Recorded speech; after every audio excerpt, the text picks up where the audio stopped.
We're walking down towards Blue Shutters now in Silver Street. We're going to cross over the mill stream, water dripping everywhere, and we're turning and looking at a rather beautiful garden and some wonderful lilies growing on the side of the mill stream. The house on my left, Blue Shutters, is quite famous. It's one of the oldest properties in the village. Oh gosh, we're probably talking about the 17th century. In former times, the house was occupied by a gentleman called Eric Morris, who was an artist and a stone mason.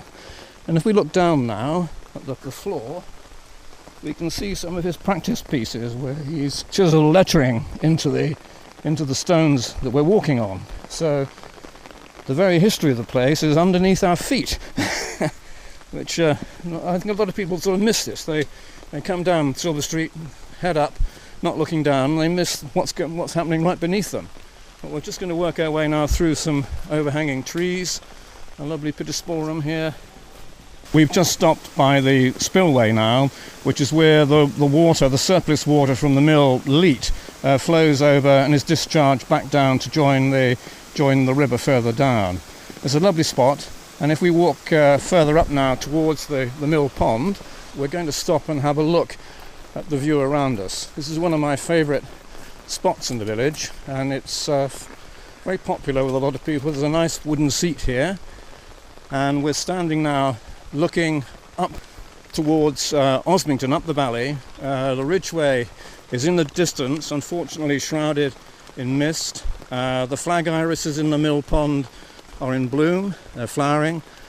On the right hand side, as I look up the valley towards the Ridgeway, is Northdown Farm, and this is one of the most important buildings or farms in the village. A lot of the history of the village is associated with the farm, and in particular the locations where the farm workers lived, because all the cottages on the left hand side of the pond now were originally agricultural workers' dwellings, and most of them, nearly all of them, would have been thatched. Only one is left now with thatch, the rest have been renovated and tiled. We're going to walk past these cottages which were farm labourers. A lot of the older properties wouldn't have had inside toilets, and they'd have had a closet at the bottom of the garden, a shed, with I think it was called a night closet or something.